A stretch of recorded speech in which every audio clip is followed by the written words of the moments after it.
Hello everyone, मैं सचिन विश्वकर्मा। आज के इस वीडियो में आपके लिए बीएससी एग्रीकल्चर 6 सेमेस्टर के इलेक्टिव कोर्स का composition come duck and quail and rabbit culture के पेपर का सॉल्यूशन लेकर आया हूँ। ये 2022 का पूछा हुआ पेपर है, तो इसमें से काफ़ी क्वेश्चन रिपीट होने की संभावना है, तो इसका सॉल्यूशन लेकर आया हूँ। इसका सॉल्यूशन प्रीवियस ईयर की जो इंस्टीट्यूट द्वारा दी गई आंसर की है उससे किया गया है, और कुछ क्वेश्चन जो आंसर की में गलत दिए थे तो उनको अभी सॉल्यूशन गूगल की मदद से करके दिया गया है। तो आप लोग इसे ध्यान से पढ़िएगा। बाकी हाईटेक हॉर्टिकल्चर वालों का जो पेपर का सॉल्यूशन है, हमारे पास उसका पेपर नहीं है, तो जिसके पास भी हो वो हमारे व्हाट्सएप पर सेंड कर दे, तो हम उसका भी सॉल्यूशन करके अपलोड कर देंगे। बाकी वीड साइंस वालों के पेपर का सॉल्यूशन अभी जल्द ही थोड़ी देर में अपलोड किया जाएगा। तो चलिए वीडियो को शुरू करते हैं। क्वेश्चन है कि खरगोश है, तो खरगोश जो है ये एक हर्बीवोरस होता है। ऑप्शन ए इसका करेक्ट होगा। हाईटेक हॉर्टिकल्चर वालों का पिछले पेपर से 30 से 40 क्वेश्चन आएंगे, तो पिछली बार के पेपर का सॉल्यूशन करके जाइएगा। इसके बाद है खरगोश का गर्भकाल कितना होता है, तो खरगोश का गर्भकाल 30 से 32 दिन का होता है। ऑप्शन बी इसका करेक्ट होगा। अगला है नर बतख को क्या कहते हैं, तो इसे कहा जाता है ड्रेक्स। ऑप्शन इसका सी करेक्ट होगा। अगला है कि बतख के बच्चे को क्या कहा जाता है, तो इसे डकलिंग कहा जाता है। बतख के बच्चे को डकलिंग कहा जाता है। अगला है बटेर के मांस की कीमत प्रति किलोग्राम कितनी होती है, तो बटेर के मांस की कीमत प्रति किलोग्राम कितनी होती है, गूगल पर आपको 300 रुपये के आसपास दिखाएगा, लेकिन इसमें जो है 700 रुपये हो सकता है। बाकी मांस की कीमत जो है घटती बढ़ती रहती है। अगला क्वेश्चन है कि मांस पर राष्ट्रीय अनुसंधान संस्थान स्थित है, यानी national research centre on meat is located at, तो ये स्थित है आपका हैदराबाद में। इसका ऑप्शन बी करेक्ट हो जाएगा। National research centre on meat is located at Hyderabad में स्थित है। अगला क्वेश्चन है कि बतख लगभग अंडे देना कब शुरू करती है, तो बतख जो है अंडे देना शुरू करती है 5 से 6 माह। ऑप्शन इसका बी करेक्ट होगा। आप 5 से 6 माह में अंडे देना शुरू करती है। अगला है बतख के मांस का उच्चतम होता है, यानी बतख के मांस में क्या अधिक पाया जाता है, तो कैलोरी और वसा। ऑप्शन इसका डी करेक्ट होगा। कैलोरी और वसा बतख के मांस में अधिक पाया जाता है। अगला क्वेश्चन है कि विश्व मत्स्य दिवस मनाया जाता है, तो 21 नवंबर को मनाया जाता है। अगला है भारत में मछली पालन की प्रजातियों का अधिकतम उत्पादन, तो ये जो है रोहू हो जाएगा इसका आंसर। भारत में मछली की प्रजातियों का अधिकतम उत्पादन जो है रोहू मछली का किया जाता है। अगला है खरगोश की ऊन कहलाती है, तो खरगोश की ऊन कहलाती है फर। अगला क्वेश्चन है कि खरगोश के खाल को क्या कहते हैं, तो इसे पेल्ट कहा जाता है। अगला क्वेश्चन है निम्नलिखित में से कौन सा मछली उपोत्पाद है, तो मछली का उप उत्पाद है ये सभी। ऑप्शन डी इसका करेक्ट होगा। अगला है किस राज्य में मछली की खपत सबसे अधिक है, तो लक्षद्वीप में। अगला क्वेश्चन है भारत पशु चिकित्सा संस्थान की स्थापना किस वर्ष हुई, भारतीय इंडियन वेटरनरी रिसर्च इंस्टीट्यूट की स्थापना कब हुई, तो ये हुई थी 1889 में। अगला क्वेश्चन है बटेर का ऊष्मायन अवधि कितनी है, तो बटेर की ऊष्मायन अवधि कितनी होती है, इसका आंसर हो जाएगा 17 से 18 दिन। इसके बाद 18 नंबर क्वेश्चन है कि एक वर्ष में एक बटेर कितने अंडे देती है, तो गूगल पर दिखा रहा है कि 300 अंडे लगभग, तो इसमें जो है टीचर्स द्वारा बताया गया है कि 270 से 280 अंडे हो सकता है। बाकी पिछली बार की आंसर की में जो लगाया गया है वो लगाया गया है 260 से 70, तो इसमें जो है 100% नहीं है। टीचर्स द्वारा ये बताया जा रहा है, पुरानी आंसर की में ये दिया गया है और गूगल पर ये दिया जा रहा है। अगला है वसा में घुलनशील वर्णक है, तो वसा में घुलनशील वर्णक ये सभी हो जाएगा, जिंथोफिल, कैरोटीन और क्लोरोफिल। अगला क्वेश्चन है कि 1 ग्राम वसा से ऊर्जा प्राप्त होती है, तो 1 ग्राम वसा से ऊर्जा प्राप्त होती है 9.4 कैलोरी। ये पेपर मैंने किसी और से लिया हुआ है, तो क्वालिटी थोड़ी सही नहीं है। अगला है वन्य जीव संरक्षण कानून 1972 के तहत किसके शिकार पर प्रतिबंध लगा दिया गया, तो कोयल यानी बटेर के शिकार पर। ऑप्शन सी करेक्ट होगा। अगला है बटेर के बच्चे को क्या कहते हैं, तो इसे चिक्स कहा जाता है। अगला है बटेर के शरीर का वजन कितना होता है, तो 70 से 140 ग्राम होता है। अगला क्वेश्चन है मादा बटेर एक बार में कितने अंडे देती है, तो ये 6 से 8 अंडे देती है। ऑप्शन ए करेक्ट होगा।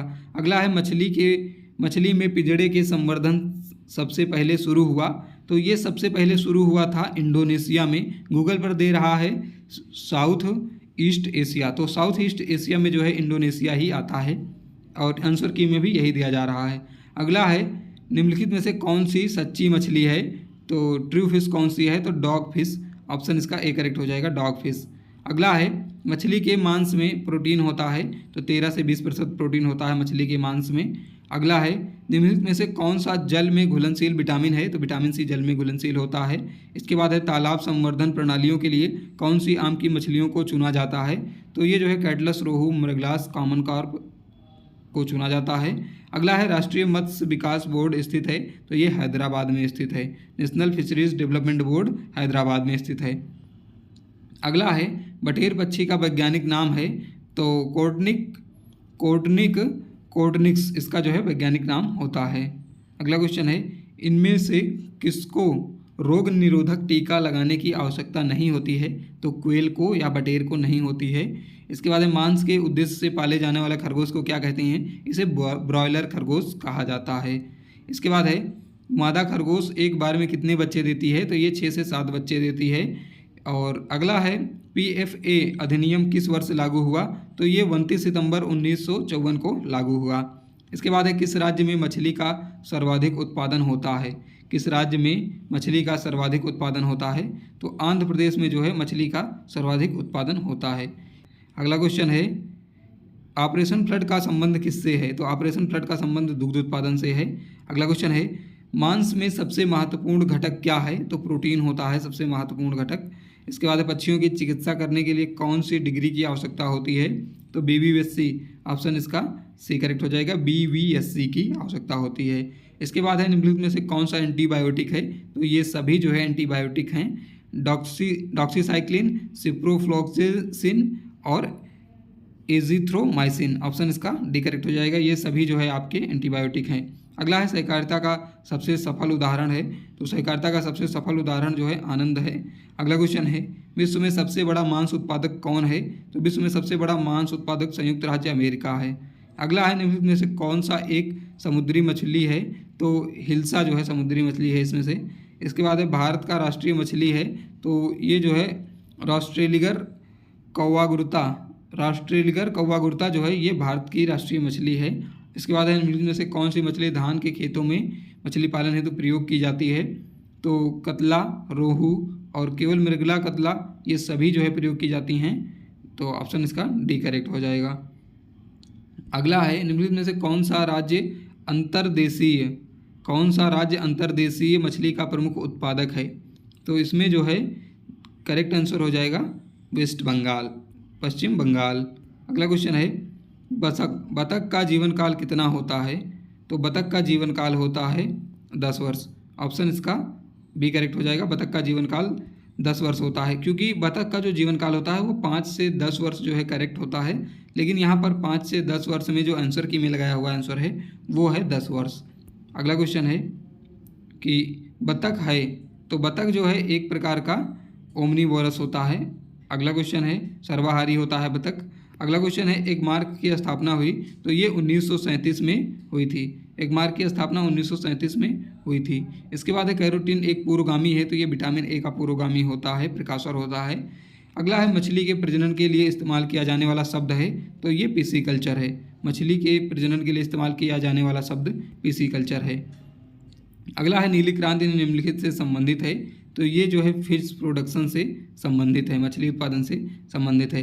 इसके बाद है कि बटेर का जीवन काल होता है, तो बटेर का जीवन काल जो है 2 से 3 वर्ष का होता है, लेकिन यहाँ पर जो दिखाया जा रहा है वो यही सही हो सकता है 1 वर्ष, क्योंकि जो 1 वर्ष है ये इनके दोनों के बीच का है। आंसर की में भी यही दिया जा रहा है, तो 2 से 3 वर्ष होता है, लेकिन ऑप्शन ए इसमें करेक्ट होगा। अगला क्वेश्चन है कि बटेर के एक झुंड में कितने पक्षी होते हैं, तो बटेर के एक झुंड में 10 से 30 पक्षी होते हैं। अब यहाँ पर आंसर की में दिया गया है 20 और टीचर द्वारा बताया जा रहा है 30, तो 20 जो है इसका आंसर हो सकता है, क्योंकि 10 से और 30 के बीच में 20 ही आ रहा है, आंसर की में भी दिया गया है। लेकिन आप लोग याद रखिएगा 10 से 20 के झुंड में जो है बटेर होते हैं। अगला क्वेश्चन है बटेर के मांस में किसकी अधिकता होती है, तो बटेर के मांस में विटामिन और आयरन की अधिकता होती है। अगला क्वेश्चन है केंद्रीय पक्षी अनुसंधान संस्थान यानी सेंट्रल एवियन रिसर्च इंस्टीट्यूट कहाँ है, तो इज्जतनगर बरेली में है। अगला है जापानी बटेर को 70 के दशक में कहाँ से भारत लाया गया था, तो ये जो है अमेरिका से भारत लाया गया था जापानी बटेर को। अगला क्वेश्चन है बटेर पक्षियों में प्रजनन हेतु एक नर के साथ कितनी मादा रखनी चाहिए, तो इसमें एक नर के साथ कितनी मादा रखनी चाहिए बटेर पक्षियों में, तो ये हो जाएगा 3, ऑप्शन इसका डी करेक्ट होगा। अगला है हार्मोन शब्द सबसे पहले किसने दिया था, तो ये स्टर्लिंग ने दिया था। और इसके बाद है एंजाइम है एक, तो एंजाइम एक प्रकार की प्रोटीन होती है। तो वीडियो अच्छा लगे तो वीडियो को लाइक करिएगा और अपने हाईटेक एग्रीकल्चर के साथियों को बोल दीजिएगा कि वो हमारे व्हाट्सअप नंबर पर अपना पेपर सॉल्व भेज देंगे, तो हम उसको भी सॉल्व करके अपलोड कर देंगे।